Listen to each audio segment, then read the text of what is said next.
एक गुरु के पास एक नया शिष्य आया। युवा शिष्य के मन में बहुत सारे सवाल थे जो वह गुरु से पूछना चाहता था। एक दिन वह गुरु के पास आया और उनसे कहा, गुरुजी, मैंने देखा है कि शुरू में लोग एक दूसरे से बहुत प्यार करते हैं, फिर धीरे धीरे उनके बीच मतभेद होने लगते हैं और मतभेद झगड़ों में बदल जाते हैं। फिर वे एक दूसरे को बुरा भला कहने लगते हैं और अंत में रिश्ता टूट जाता है और प्यार नफरत में बदल जाता है। गुरुजी, ऐसा क्यों होता है कि जहां कभी प्यार था, अब वहां नफरत ने उसकी जगह ले ली है?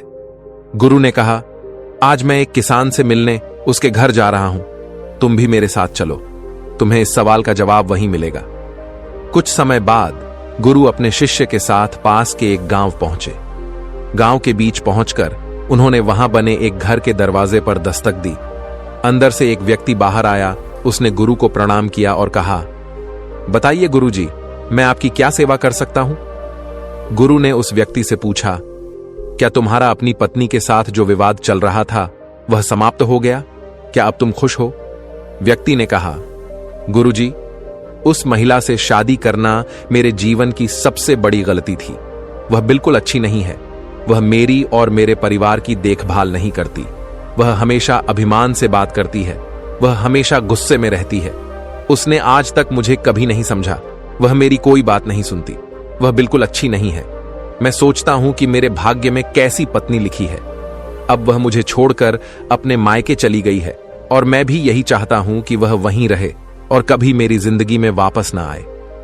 गुरु ने अपने शिष्य से कहा, देखो, यह मनुष्य की प्रकृति है। हर इंसान के अंदर अच्छाई और बुराई दोनों होती हैं, लेकिन इंसान केवल बुराई को याद रखता है, अच्छाई को नहीं।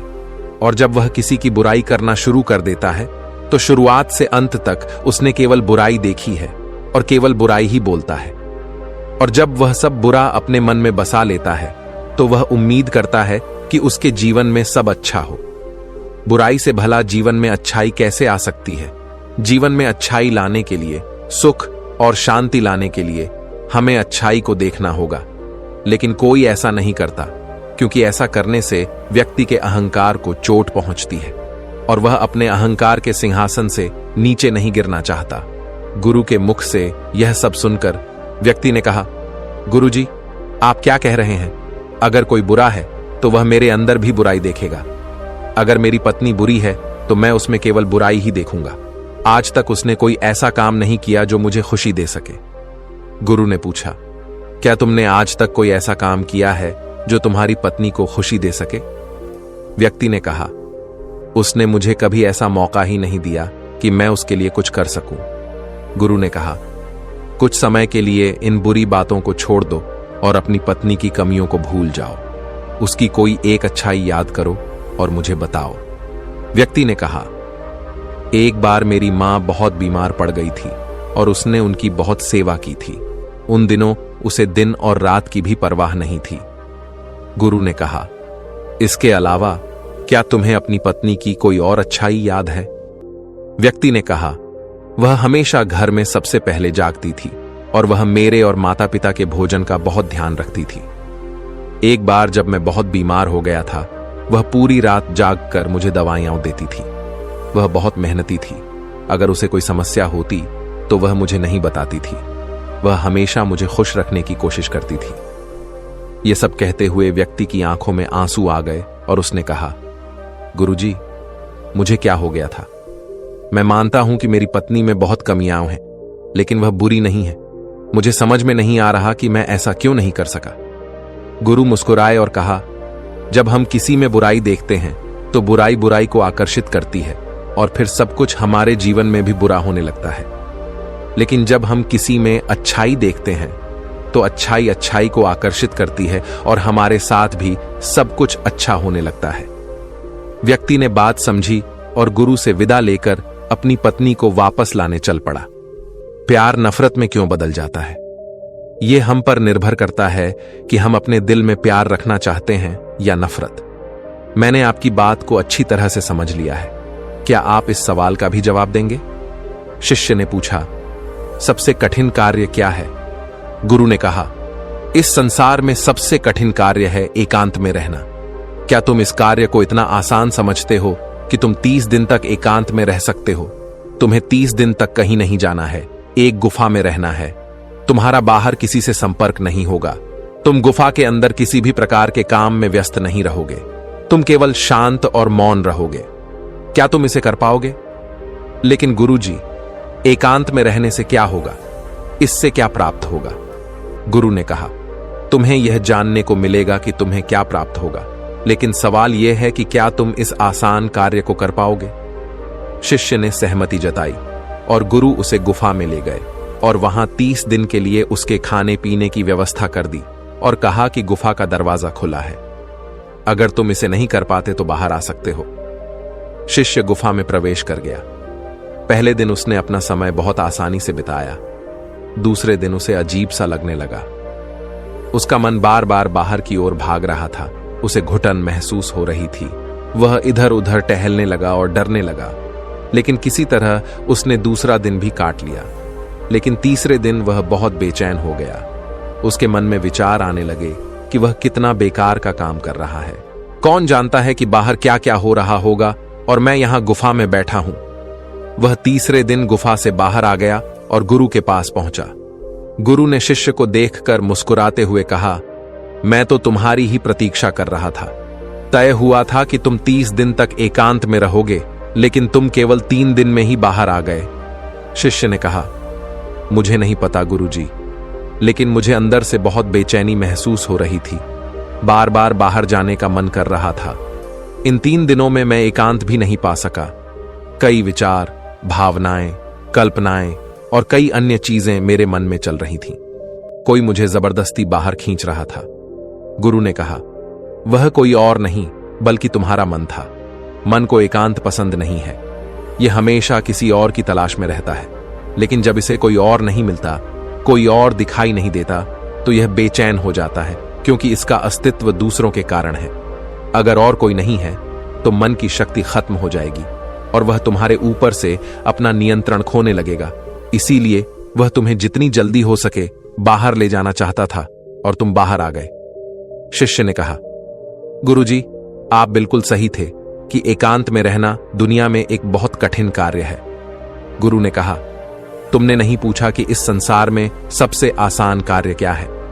शिष्य ने कहा, गुरुजी, यह सवाल भी मेरे मन में था, लेकिन मैं पूछ नहीं सका। गुरु ने कहा, यदि इस संसार में सबसे कठिन कार्य एकांत में रहना है, तो इस संसार में सबसे आसान कार्य भी एकांत में रहना है। शिष्य ने कहा, गुरुजी, आप कैसी विरोधाभासी बातें कह रहे हैं, मुझे कुछ समझ नहीं आ रहा। गुरु ने कहा, एकांत हमारी प्रकृति है। हम बस अपनी प्रकृति से दूर हो गए हैं और मन के बनाए इस जाल में फंसकर हम हमेशा किसी और को खोजते रहते हैं और अपनी एकांतता को खो देते हैं। एकांत के लिए किसी साधन की आवश्यकता नहीं होती, बल्कि यह हमारी प्राकृतिक अवस्था है। शिष्य ने कहा, अगर एकांत हमारी प्रकृति है और यह इतना आसान है, तो फिर मैं केवल 3 दिनों में ही गुफा से क्यों बाहर आ गया? मुझे वहां रहना इतना कठिन क्यों लग रहा था? वहां मुझे घुटन क्यों हो रही थी? मैं इतना बेचैन क्यों हो रहा था? गुरु ने कहा, जब तक एकांत तुम्हारे भीतर से नहीं उपजता, तब तक भले ही तुम एक गुफा में बंद हो जाओ, तुम वहां अकेले नहीं रहोगे। वहां भी तुम अपने मन के अंदर भीड़ इकट्ठा कर लोगे और वह भीड़ तुम्हारे विचारों की, तुम्हारी भावनाओं की होगी। इसके बाद गुरु शिष्य को एक नदी के पास ले गए और बोले, अगर तुम इस नदी पर बांध बनाना चाहो तो तुम्हें कितना समय लगेगा? क्या तुम यह काम आज ही अकेले कर सकते हो? शिष्य ने कहा, नहीं गुरुजी, यह कैसे संभव हो सकता है कि एक दिन में यह काम हो जाए? यह तो 2 दिन, 3 दिन या 4 दिन में भी नहीं होगा। इसमें बहुत समय लगेगा। पहले योजना बनानी होगी, फिर धीरे धीरे बांध की तैयारी करनी होगी। जो भी समस्याएं आएंगी उन्हें देखना और हल करना होगा और धीरे धीरे समय के साथ बांध तैयार होगा। गुरु ने कहा, तुम्हारा कहना बिल्कुल सही है और इसी प्रकार मन की नदी पर बांध भी धीरे धीरे बनाया जाता है, 1, 2, 3 या 4 दिन में नहीं। यह समय के साथ धीरे धीरे होता है। शिष्य ने कहा, गुरुजी, मैं बहुत अच्छी तरह समझ गया हूं कि आप मुझे क्या समझाना चाह रहे हैं। मैं भी धीरे धीरे अपने मन की नदी पर बांध बांधने की तैयारी करूंगा। उस दिन से शिष्य ने अपने साधना पर ध्यान केंद्रित करना शुरू कर दिया। वह धीरे धीरे अपने मन के विरुद्ध खड़ा होने लगा। उसने छोटे छोटे संकल्प लेना शुरू किया। उसने अपने कई संकल्प पूरे किए और कई संकल्प बीच में ही टूट गए, लेकिन हर बार वह और भी मजबूत हो गया। हर संकल्प की पूर्ति के साथ उसका अपने आप पर नियंत्रण बढ़ता गया। समय के साथ उसके छोटे संकल्प बड़े संकल्पों में बदलने लगे। फिर एक दिन उसने एक बड़ा संकल्प लिया और गुफा के अंदर चला गया। वह 30 दिन तक गुफा से बाहर नहीं आया। जब 30 दिन बीत गए, गुरु अपने शिष्य को देखने के लिए चिंतित हो गए और गुफा के अंदर गए। उन्होंने देखा कि उनका शिष्य एक बहुत शांत स्थान पर ध्यान मग्न बैठा हुआ है। जैसे ही उसने गुरु को देखा, वह खड़ा हो गया और उन्हें प्रणाम किया और कहा, गुरु जी, आप बिल्कुल सही थे। एकांत में रहना वास्तव में एक बहुत आसान कार्य है।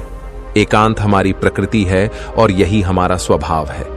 इसके लिए कुछ भी करने की आवश्यकता नहीं है। यह तो बस हम इसे देख नहीं पाते। इसके बाद दोनों शिष्य और गुरु गुफा से बाहर आ गए। अब आप सोच रहे होंगे कि इस एकांत की कहानी का क्या अर्थ है। वास्तव में एकांत वह चीज है जो हमें सत्य दिखाती है, जो हमें शांति दिखाती है। हम सभी अपने जीवन में बहुत छोटी छोटी चीजों में उलझे हुए हैं, जो वास्तव में इतनी तुच्छ हैं कि उनके होने या न होने से कोई फर्क नहीं पड़ता, लेकिन हमने उन्हें इतना बड़ा बना दिया है कि उनका हमारे जीवन में बहुत महत्व हो गया है और हमारा जीवन उन्हीं के इर्द गिर्द घूमता रहता है और हम वहीं भटकते रहते हैं। इस संसार में कोई भी शेष नहीं रहा है, चाहे वह कितना भी बड़ा व्यक्ति हो, चाहे उसमें कितना भी अहंकार हो, सभी मिट्टी में मिल गए हैं। चाहे वह राजा हो या भिखारी, शक्तिशाली हो या कमजोर, संत हो या साधु, किसी का भी अहंकार नहीं बचा। आज हम छोटी छोटी बातों के लिए इतना लड़ते हैं। इन सब चीजों से तुम क्या करोगे? शरीर को मिट्टी में बदलने में कुछ ही क्षण लगते हैं और हम ऐसे लड़ रहे हैं जैसे हम यहां हमेशा के लिए रहने वाले हैं। हमें कुछ समय मिला है, यह बहुत कीमती है। इसका उपयोग करो, कुछ सीखो, जीवन को जीने के लिए कुछ जानो। सब कुछ जानने के बाद भी हम कुछ नहीं जानते। यही हमारी विडंबना है और यही हमारी अचेतना है। और इस अचेतना से बाहर आने का नाम ही जागरूकता है और चेतना है, और यहां तक कि आत्मज्ञान भी। गुरु ने शिष्य की ओर देखा और मुस्कुराए। याद रखो, जीवन में सबसे बड़ा संघर्ष स्वयं के साथ है। जब तुम अपने मन पर विजय पालोगे, तभी सच्चा आनंद, शांति और मुक्ति प्राप्त होगी। शिष्य ने गुरु के चरणों में प्रणाम किया और कहा, गुरु जी, आपने मेरी आंखें खोल दी। मैं इस सत्य को अपने जीवन में उतारूंगा। मैं मन को साधने की दिशा में निरंतर प्रयासरत रहूंगा और इस जीवन के वास्तविक उद्देश्य को समझने का प्रयास करूंगा। गुरु ने आशीर्वाद देते हुए कहा, जाओ, तुम अपने मार्ग पर बढ़ो। याद रखो, सत्य को पाने का मार्ग सरल नहीं है, परंतु यह सबसे सुंदर और महत्वपूर्ण यात्रा है। उस दिन के बाद शिष्य ने अपने साधना को और भी गहन किया। धीरे धीरे उसने अपने मन पर नियंत्रण पाना शुरू किया और वह अपने भीतर की शांति को महसूस करने लगा। वह जान गया था कि सच्चा सुख बाहरी वस्तुओं में नहीं, बल्कि अपने भीतर के शांति और संतुलन में है।